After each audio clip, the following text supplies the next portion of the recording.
Good evening, everybody. The FBI was ready and willing to use deadly force when it raided Donald Trump's Mar-a-Lago estate, seeking classified documents in 2022. The bombshell revelation comes in court documents unsealed yesterday. The Bureau's allies were quick to try to do damage control, but it was useless. Frank Figliuzzi, the former assistant director of counterintelligence at the FBI, quickly claimed on social media that this is just standard procedure. Well, that is a lie. In point of fact, there is no other president whose home has been raided, so it couldn't be standard procedure. And there is nothing standard about the 46th president sicking his federal agents on the 45th president, trying to stop him from becoming the 47th president of the United States. It's a miracle no one was hurt or killed. Americans are facing unprecedented abuses at the hands of our federal government, and it doesn't stop with the persecution of President Donald Trump. Take a look at the case of January 6th defendant Ronald McAbee. McAbee was reportedly pepper sprayed by an officer, which is against D.C. Department of Corrections policy. And why was he sprayed? McAbee did not immediately put on a mask when instructed to do so because he took off his mask as he was taking medication. For over 15 months, Republican Congressman Troy Nehls has tried to obtain footage of the altercation between prison guards and McAbee. They have repeatedly refused to hand it over, and now Congressman Nehls is leading an investigation into that incident alongside House Judiciary Committee Chairman Jim Jordan. And joining us now is Congressman Troy Nehls of Texas. And Congressman Nehls, as I said, with the president in that courtroom yesterday, it was quite a day for the judge who Dershowitz called something of a shock. Congressman, your thoughts about yesterday, and good on you for supporting the president up there in the courthouse. Yes, sir, Lou. Thanks for having me. The judge, Merchan, he's compromised, Lou. I walked in there. We were only there for 90 minutes. We adjourned. The jury was out of there within 90 minutes. The defense, everybody rested. The state rested. So now you have obviously closing arguments or whatever coming up next Tuesday. But you could just see that judge every time Trump's attorneys would object to something, he would overrule it. This guy is in bed with the state. He's doing exactly what Alvin Bragg is probably telling him to do. The family's compromised. Even with the Biden family, the whole family's compromised. The judge's daughter obviously is a big fundraiser for the DNC. It just stinks to high heaven. The whole damn trial stinks to high heaven. Well, and one merchant, this guy is a piece of work. He thinks he's all that. He's not even some of that. His family lives off his family's a bunch of leeches living off the Marxist Dems, raising money, pushing it around. And then he refuses to recuse himself and acts like a damn fool on the bench. How in the world could we get to this point and this judge not simply acquit? There hasn't been any evidence put forward. There hasn't been anything substantiated. There's no crime. It's just asinine, isn't it? There is no crime. Don Jr. was up there yesterday. We had Mr. Matt Whitaker, the old, the Attorney General, sure, acting Attorney General Trump. Pam Bondi was there. Sebastian Gorka, great guy, and members of Congress. And we held a press conference. And during my little portion, I said, it's election interference. This judge has kept Trump in trial now in this courtroom for 5 weeks, when Donald Trump should be out there talking to the American people, holding rallies that bring in tens of thousands of people from across the country. And they love listening to Trump and his plan for America. And the Democrats hate it. The Democrats hate it because Trump brings in tens of thousands of people and Joe Biden can't bring 500. So this is just election interference. It's more of it. And hopefully this thing will end by Memorial Day. I hope the jury comes in. I think it'll be a hung jury. We need a hung jury, and it ends next week. Yeah, I'll tell you what I hope. I hope that they just clean house and run every one of those corrupt snakes out of that courtroom, the judge, the prosecutor, George Soros, if he drops by, or Alex Soros. I mean, it's just disgusting. Oh, speaking of disgusting, your reaction to the revelation by Judge Eileen Cannon yesterday that the FBI was authorized to use deadly force against the Secret Service, against the President of the United States, against his staff, his family. This is outrageous. And I haven't heard Joe Biden say, well, I'm going to investigate it. I'm going to find out what in the world the Attorney General was thinking. And unless Joe Biden is the one who told him to use deadly force. Your thoughts? Well, I've got 30 years in law enforcement, Lou, and, I was a sheriff of a big county, and we served a lot of warrants, high-risk warrants. And so when I looked at that language inside this search warrant, it talked about you are authorized the use of deadly force. I do not know why that language needed to be in that search warrant. I have received some information that seems to be common language in search warrants from the FBI for the past 20 plus years. I would like to confirm that. This is what I'm being told. Because if this language wasn't in warrants, previous warrants over the last 2, 3, 5 years, the question would be, why wasn't it included with this one? Now, a police officer knows, everybody knows what use of force is, and we all have policies and police agencies across the country, state, local, federal, and we know when we can use of force. If there's serious bodily injury or death or protecting the life of another, we can use deadly force. It would be common sense and logic. So I'm going to reserve judgment on this one to confirm or deny if this language is used in warrants by the FBI for the past several years. If it is, well, we need to find out. Yeah, you need to find out. But I think there are things that we've already found out. One is that they expected there to be the possibility of an engagement with the Secret Service. That is, to actually have casualties in any confrontation with the Secret Service, with the President of the United States, his family, and the employees of Mar-a-Lago. And they were authorized to go door to door with the guests at Mar-a-Lago. Congressman, I'm a simple country boy. These people are lying. There's no standard operating procedure because no president has ever been raided by the FBI before this president. These are lying skunks. They're corrupt as they can be. Merrick Garland is a disgrace not only to his office, but to the government, the nation, and everything our nation stands for. No one is talking about why Biden isn't demanding a full investigation and calling for the resignation of Merrick Garland. I mean, they had a medic, a trauma center already selected. They were contemplating, anticipating an engagement with the Secret Service, for crying out loud. If that's standard operating procedure, then the whole bunch need to be removed forthwith from the top of the FBI and the Justice Department, don't you think? Yeah, listen, I didn't support the idea that they even went into Mar-a-Lago. I thought it was complete, again, more election interference. This was all political. Garland is an absolute failure. I've had opportunities to question him on the Judiciary Committee. We will hold him in contempt. We will hold him in contempt for not being forthwith with the information as it relates to the Hur investigation and the audio tapes. But he is protecting this president. He protects this president, the whole damn administration. You have Christopher Wray, who's the director of the FBI. You can't trust him. And when Donald Trump gets reelected in November, and he gets back in office, we need to investigate all of them. But let's be honest, Joe Biden isn't going to do anything to Merrick Garland right now. He's not going to do anything to the FBI. Yeah. They're all in bed together. They're all in bed together. Yeah. They're corrupt to the core. Now we're talking. And that wasn't my point, that he'd do anything. But the fact that he won't do anything tells every American who he is and what he is, and what these ignorant, corrupt fools who follow him, all of them Obama acolytes throughout his administration, And everyone should remember who's responsible for this third party of Barack Obama.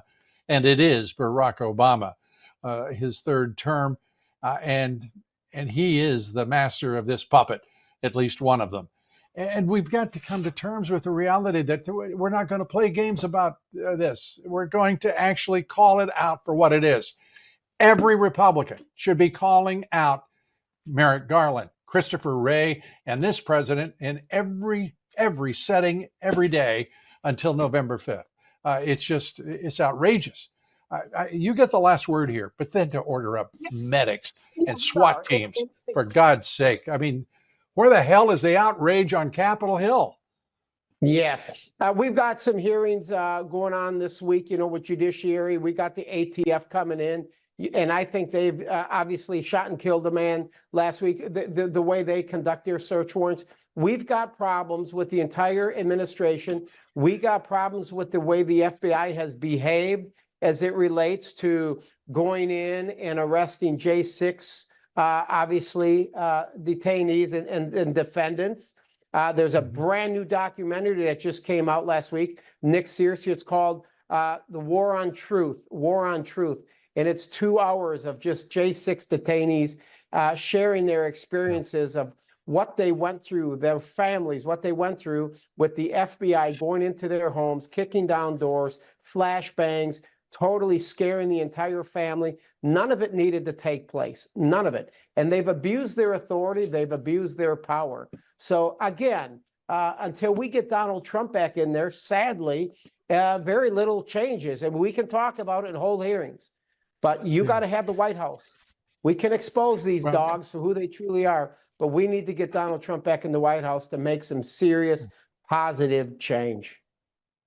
Yeah, we don't always get the comfort of the high ground. Sometimes you just got to act. And this is, by the way, one of the things that could be done right now is insist and demand that Chris Wray keep the FBI away from anyone associated with President Trump. Do not in any way permit them in the same building with him, because his life obviously was in danger during Mar-a-Lago, that of his family. I mean, this is just disgraceful. The January 6th, and I want to compliment you for you and the chairman of the Judiciary Committee, Jim Jordan, for taking up the Maccabee case, trying to figure out what's going on there. This is an outrage. I've said this to people, Congressman. Nothing makes me sicker than to think that none of us has come up with a solution to free these political prisoners of war from the Marxist Dems. And I want to credit you and Jim Jordan for beginning that investigation. Where do you think it leads? Well, I think it started back in 2022 in September. I went to visit the DC jail. Director Faust, he runs the DC jail. He's an old sheriff, and we hit it off well. Sheriffs respect each other, so we had a great conversation. And then I brought up to him about some of the concerns that I heard during my visit and after my visit about this Ronald Maccabee and the fact that he was complaining that they used pepper foam or OC spray on him. It was a Lieutenant Lancaster. And it was unprovoked. He wasn't doing anything. He wasn't showing hostility or any type of abusive or aggressive behavior. And she filled his face multiple times full of OC spray. We do know that they have body cameras. Lieutenant Lancaster was bearing a body camera. So I just told the director, I said, I'd like to see the video. I want to see the video footage about the encounter with Mr. Maccabee, who was a former sheriff's deputy for like 7 years. Seems like a pretty good egg. And all of a sudden I do FOIA requests, I get denied. They've denied my appeal on the FOIA. Then I get an opportunity to interview the U.S. Marshal, Mr. Davis. He said he'll help me. We get denied there. So now we're having to go through the Judiciary Committee to ask for this. And if they don't give us access to this video footage, we'll get the subpoena. We must see it. But I don't think they're going to like what we see. Yeah, I don't think, I don't like what I hear. I don't like the fact that the Department of Corrections told you to go to hell. I don't like the fact they pepper sprayed Maccabee. I don't like the fact that they kept a man in solitary confinement. I don't know how many times it's happened to Jake Lang, a January 6er who's been in custody for 40 months without a trial. And everybody just sits there in Washington and says, we're just going to have to think about this some more.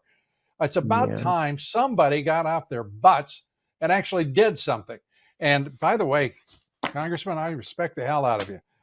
But man, it may not be the fight you really wanted to have at this moment, but it's the fight that you should have. This country is on its way to perdition, and we've got people worrying about niceties, and I'm sick of it. Yeah, Lou, what your viewers, your listeners need to understand that Ronald Maccabee, he was giving CPR. He was doing CPR on Roseanne Boylan. He was trying to save her life.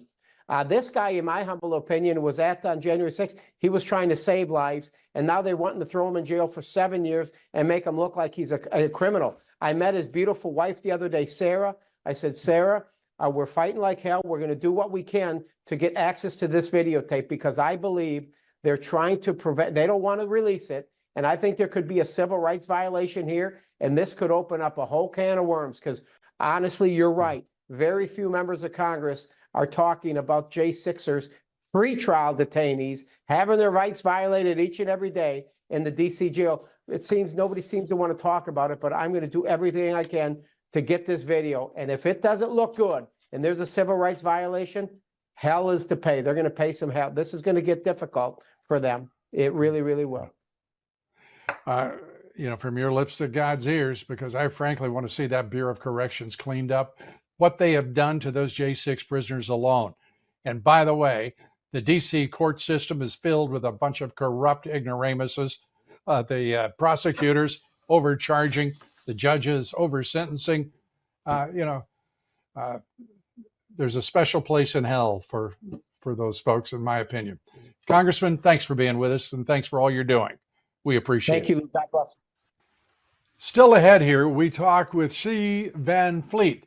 Van Fleet shares her experience growing up in communist China, explains why this country is on the verge of becoming a communist China, and the Secret Service has adamantly denied being involved in Hunter Biden's gun scandal.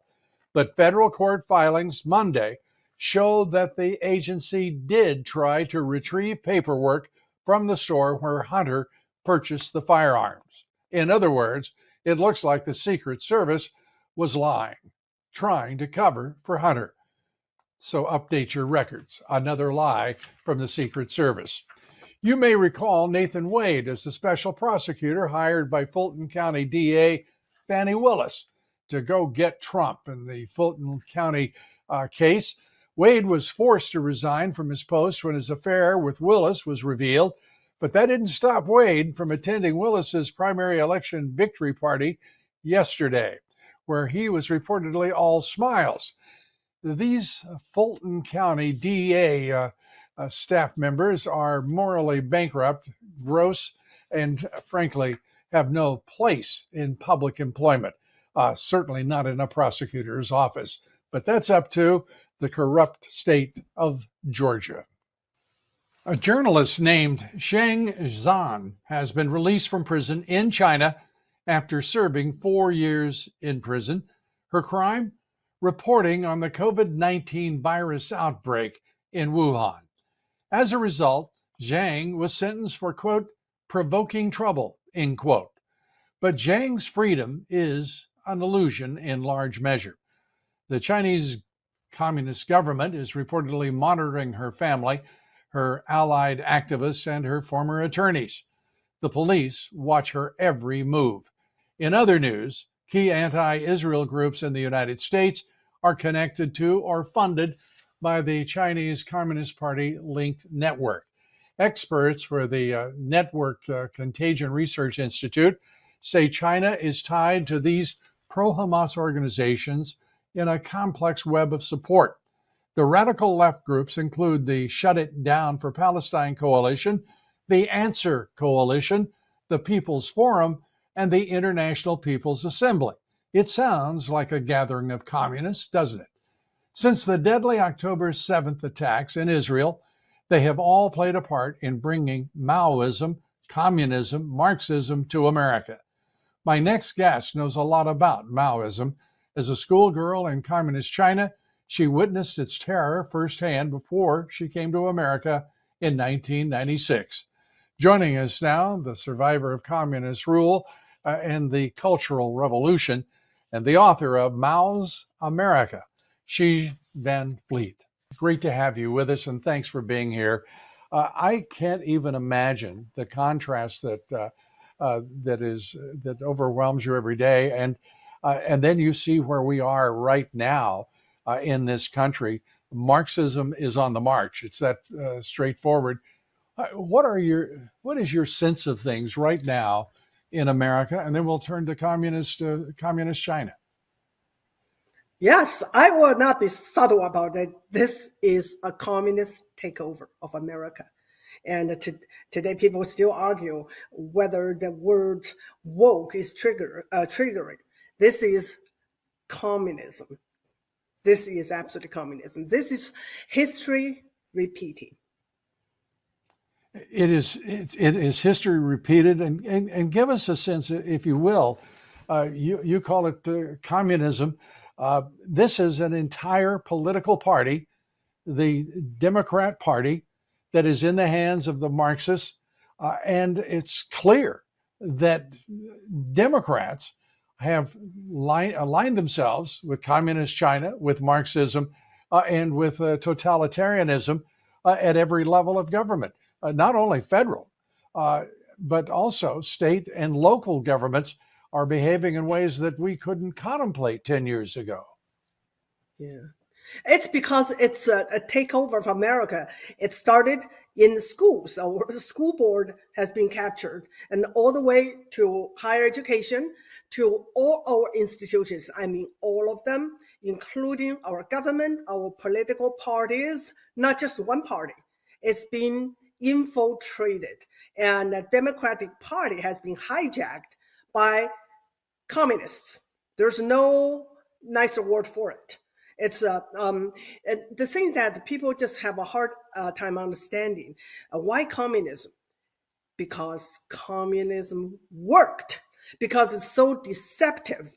It is always for the good of the people, and it's always about helping the weak. But it's not. This is just a tactic for them to get power. So I call it communism because it's familiar to me. And it's what happened in China. It's that what happened to myself, to me. But the goal is always the same: totalitarianism. The goal is always about power, and the rest is just tactics. And to that point, and I want to remind everyone, her book is Mao's America. Xi Van Fleet, the author. Mao's America, a survivor's warning. And that warning's coming through loud and clear. Give us a sense of what your experiences were as you left communist China. Mm-hmm. Well, what I experienced in the Cultural Revolution is what's going on today. And it took me a while to realize that it is not safe to be America from communism, because communism right now I think it's been spread all over the world. So if I compare what I experienced then and now, I can summarize. It's about destroying the foundation, the cultural foundation of a society. In the Mao's Cultural Revolution, the slogan was smashing the four olds: old culture, old tradition, old ideas, and old habits. Basically, it's the Chinese culture and civilization that has to be destroyed.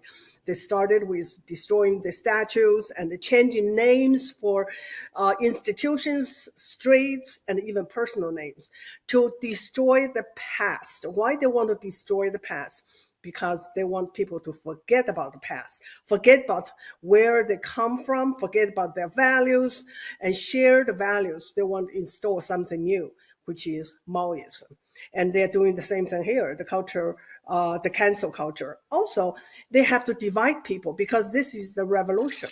And Mao weaponized political identity to divide Chinese people by class. And we see them doing the same thing here but not quite by class, by race, by gender, by sexuality, by whatever they can come up with. The goal is to divide and conquer and rule. And that division is at hand without question. We're awaiting what is an existential election, in my judgment, on November 5th for president.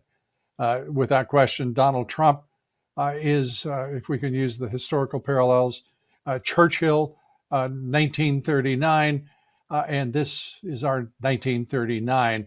I truly believe the survival of the republic is, without question, on the line with that vote and the outcome. Your thoughts as we wrap up here? Can this be stopped? This takeover by Maoism, communism, in your opinion, in America? It has to be stopped. It must be stopped. You can see that how much they hate Donald Trump. That gave you an idea how much he was a problem for the communists. So because of that, we need to understand we have to get Trump into the White House and take back the White House. We have to take back our Congress before we can save this republic. Xi Van Fleet, we thank you for being with us, sharing your thoughts. I hope you'll come back soon and often to talk about what's going on in this country, because I think you've got it exactly right. And I think so many in this country are ignoring the reality that's staring us in the face. Xi Van Fleet, thanks for joining us. Her book is Mao's America. I want to say that again, Mao's America. Think about that title. It's exactly what she says. Mao's America, a survivor's warning. And here it is, loud and clear for all of us. We've got no excuses. Thanks so much for being with us. Thank you for having me. Meanwhile, Biden's April fundraising numbers slumping, and Trump beating him in fundraising in April. Trump emerged from last month with a $76 million haul. Biden had a paltry $51 million. Who could be president with a lousy $51 million? Money talks, and Americans are walking away from Joe with their money. Well, turning now to a fantastic deal that I want to tell you about, and I love to tell you about. Mike Lindell, as you know, has a passion to help us all get the best sleep of our lives. After he invented the world's best pillow, think about this, he then created the famous Giza Dream Sheets. They are the best sheets you will ever sleep on.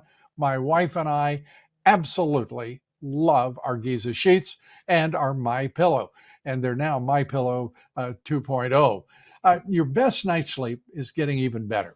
For a limited time, you get a queen size set of Giza sheets for $59.98. King size, only $10 more. These are the lowest prices in history. Mike and My Pillow employees continue to be canceled by big box stores. You know, big box store sounds like a slur, doesn't it? Sometimes it is. And Mike and his employees are being attacked by the left-wing media all the time. They appreciate all of your support during these times and want to thank you by giving you free shipping on your entire order today. To get the best specials ever, go to mypillow.com or call 800-977-9152 and use promo code Dobbs, DOBBS. You get the famous Giza Dream Sheets, queen size for $59.98, king size $10 more. So call 800-977-9152 or go to mypillow.com, promo code Dobbs, that's very important, promo code Dobbs, to get free shipping on your entire order today. And join us each and every day for my podcast, The Great America Show. Now that we know the FBI was authorized by Merrick Garland, the Attorney General, to use deadly force while raiding the president's estate, Mar-a-Lago, we want to revisit this statement by Attorney General Merrick Garland. Watch and listen. There are, however, certain points I want you to know. First, I personally approved the decision to seek a search warrant in this matter. Second, the department does not take such a decision lightly. Well, no, they don't. They mean to kill, apparently. Of all Biden's foot soldiers, Garland is probably the worst regime thug. He likes to pretend he's a victim and he likes to speak with a low, soft voice.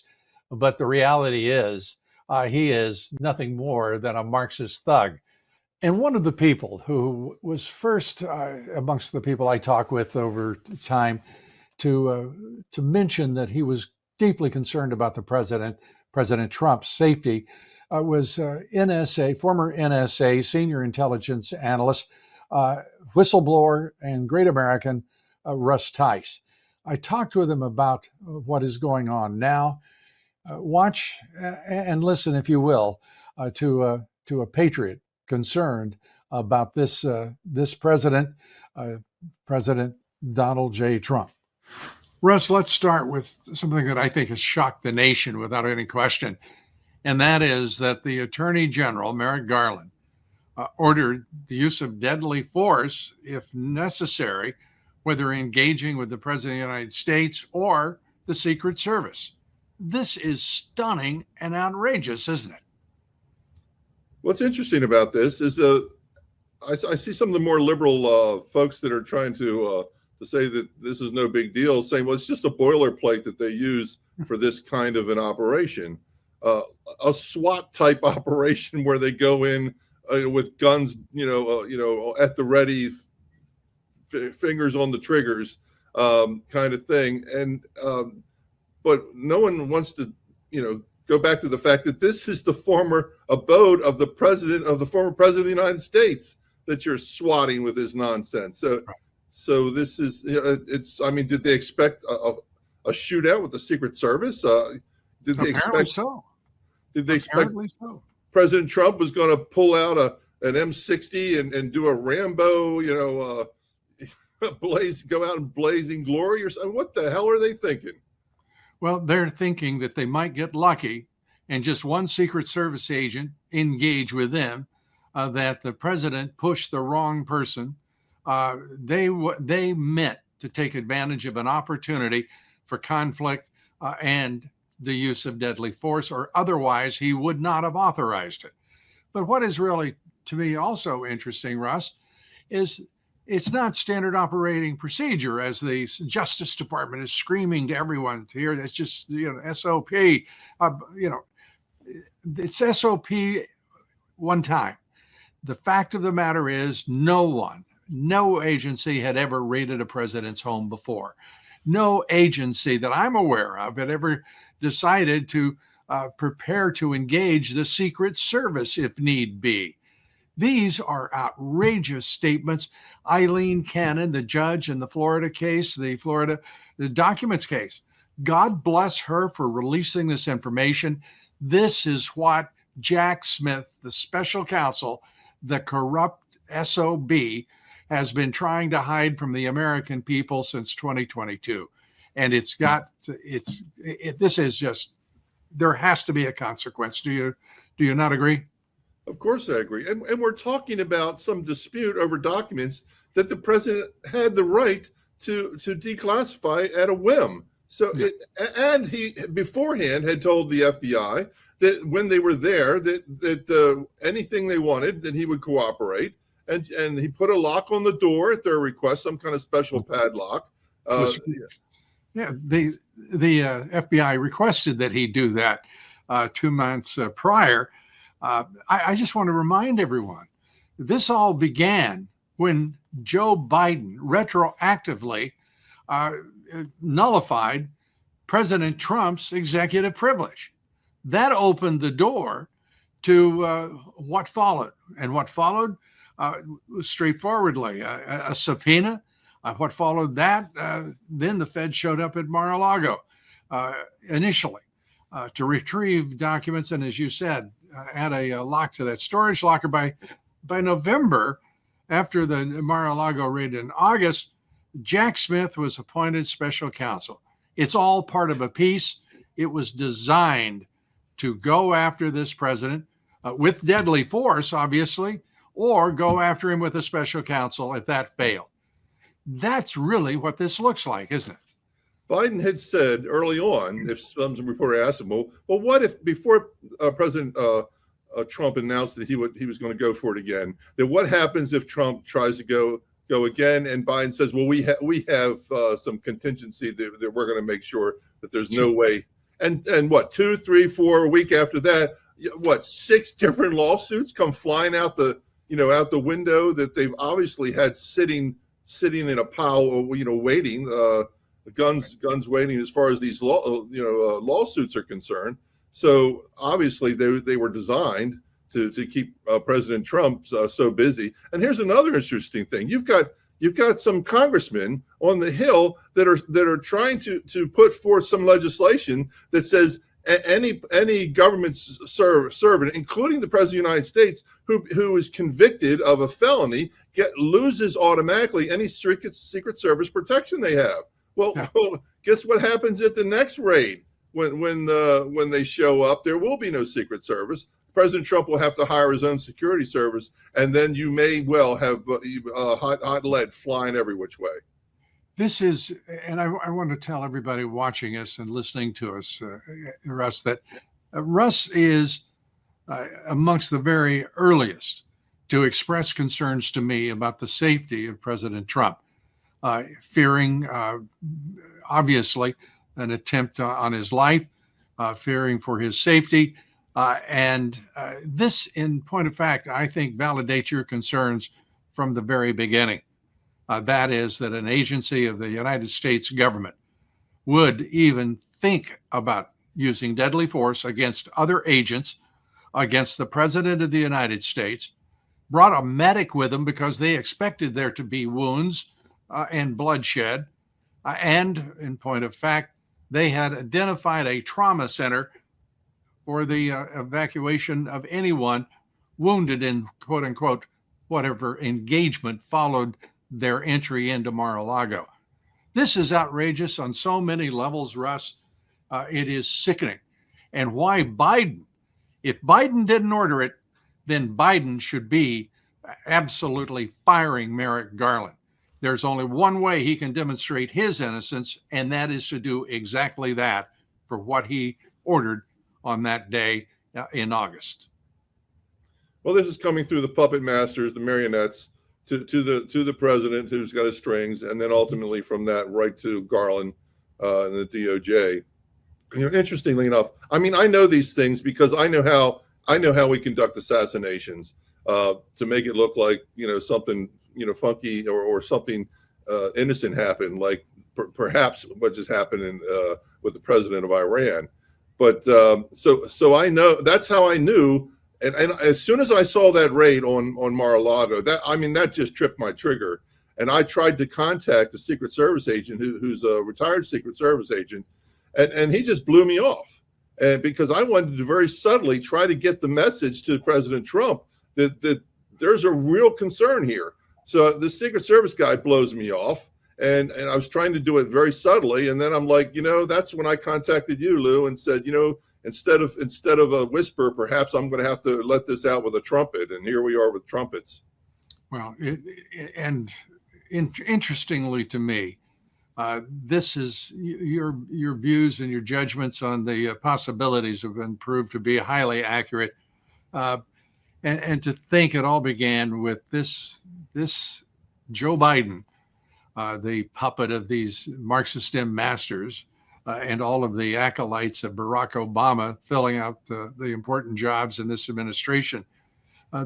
These people are evil. And by the way, Chris Wray now holds, he's got to be fired. This is outrageous what he's done.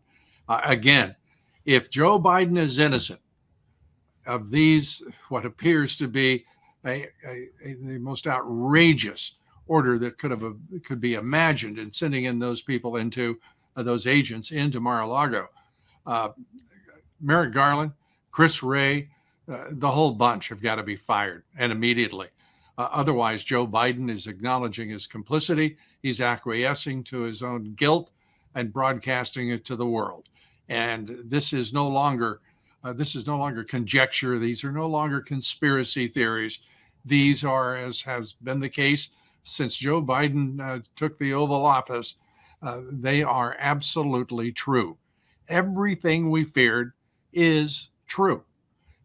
And I'm not sure where we go from here, frankly, except as quickly as possible to November 5th and get the fool and all of his Marxist Dem minions out of that White House, out of the Pentagon, out of every national security agency in the country as quickly as possible, including the intelligence agencies.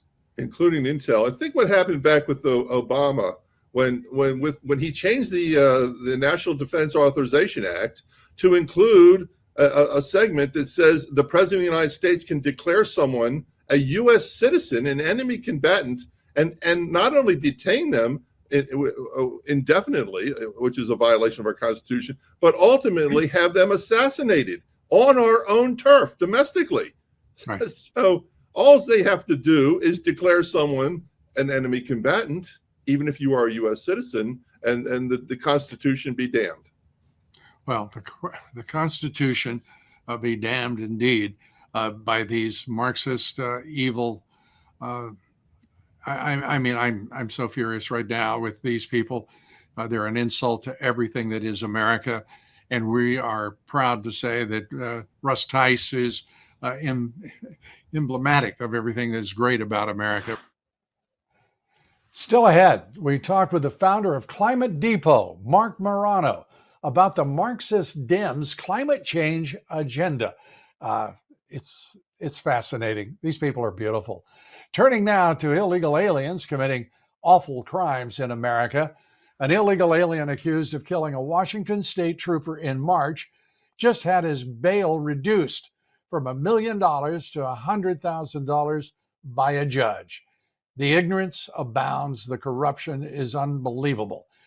Raul Benitez Santana admitted to drinking and smoking while driving and fatally hitting Washington State Trooper Christopher Gadd.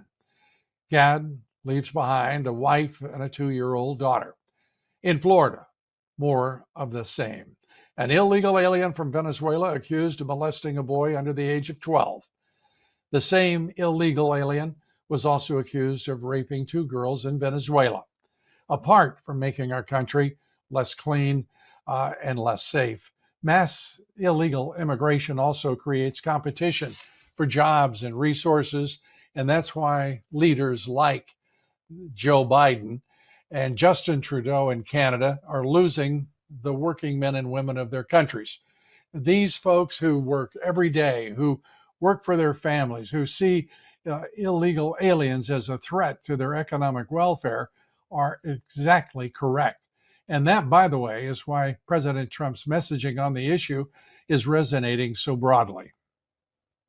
Meanwhile, the Biden administration is expected to release 1 million barrels of gasoline in an effort to lower gasoline prices.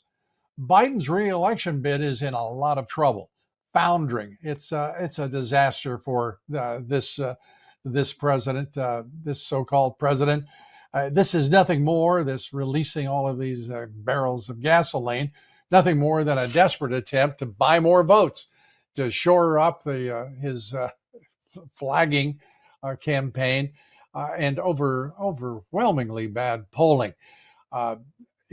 He's a loser either way. The American people are they're through being fooled by this fool.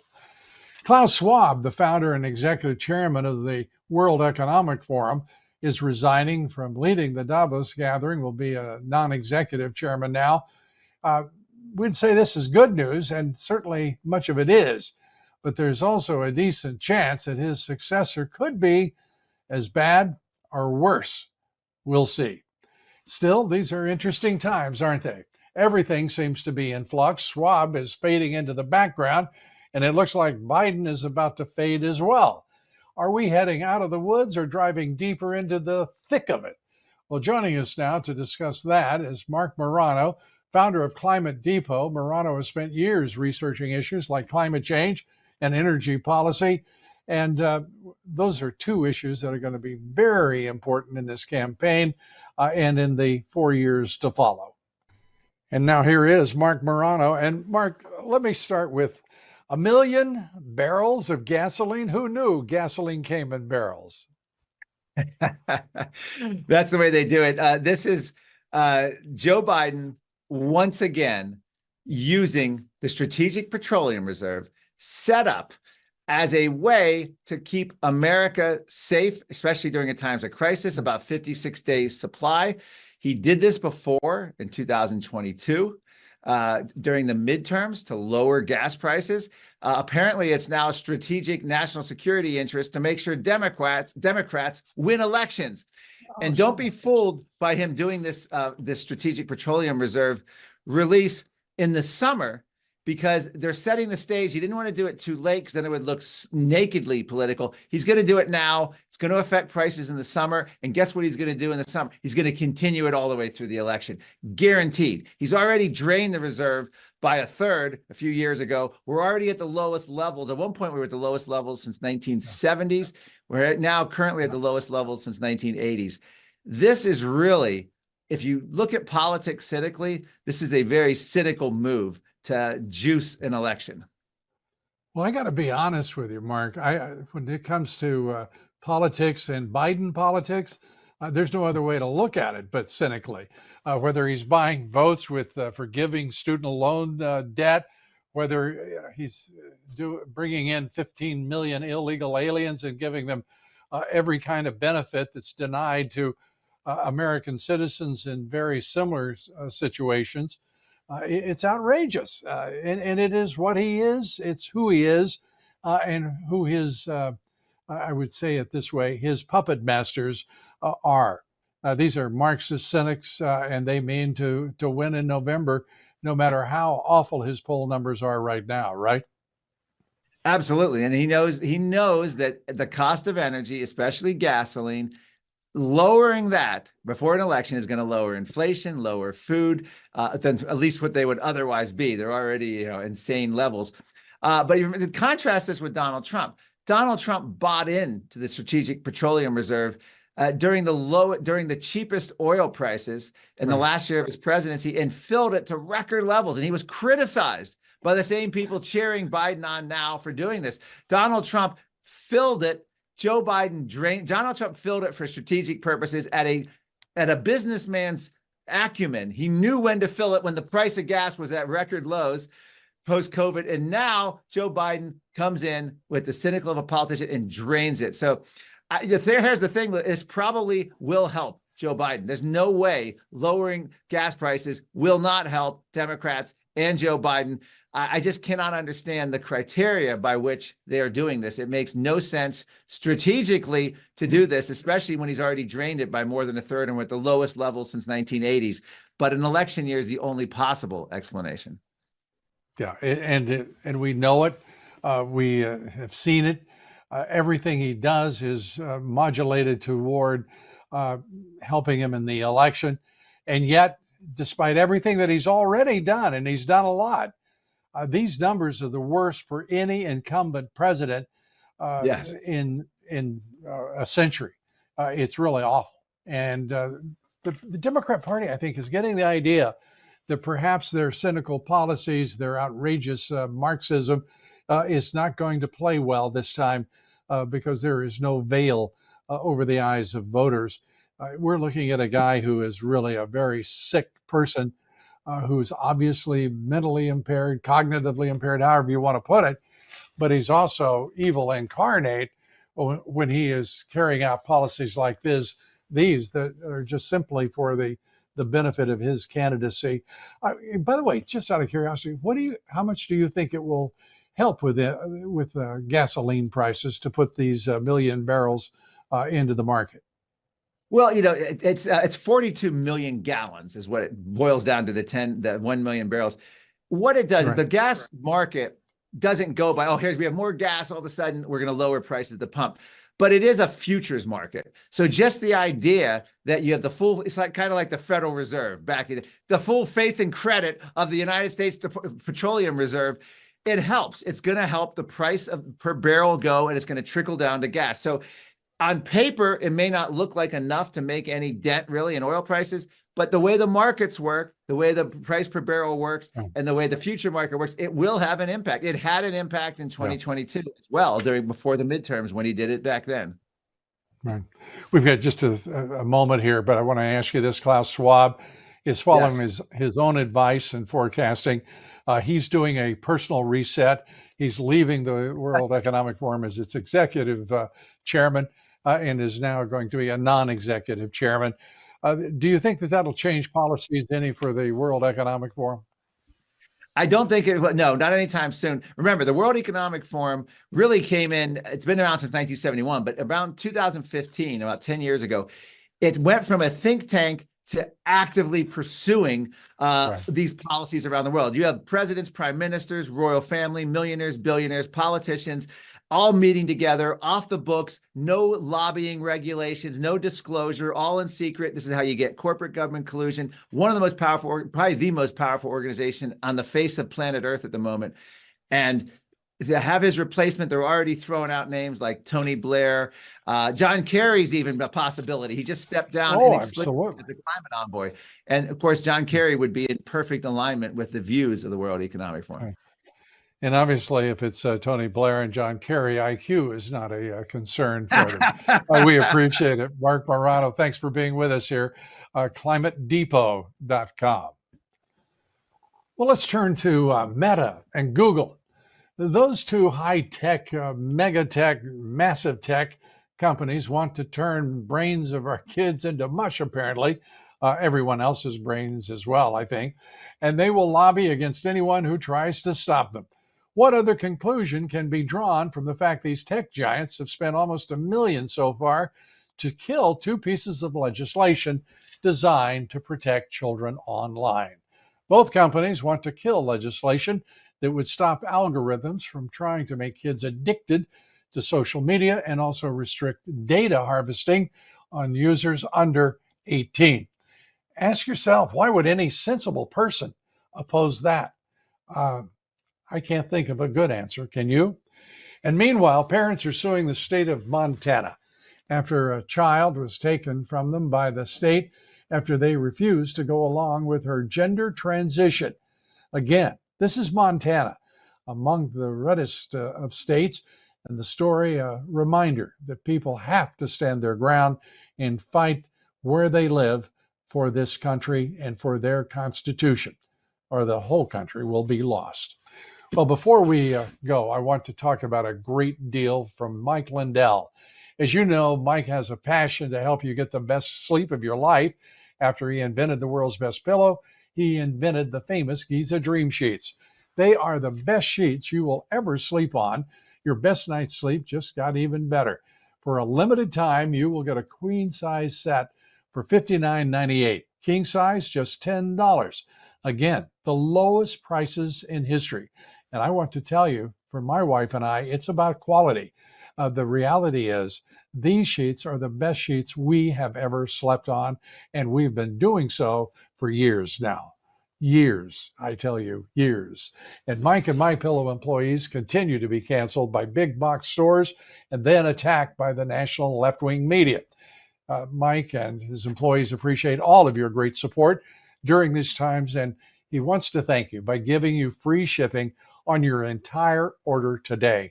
To get the best specials ever, go to mypillow.com or call 800-977-9152 and use promo code Dobbs.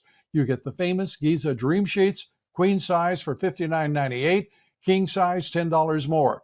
So call 800-977-9152 or go to mypillow.com, promo code Dobbs. There it is, promo code Dobbs, D-O-B-B-S, to get free shipping on your entire order today. And join us each and every weekday for my podcast, The Great America Show.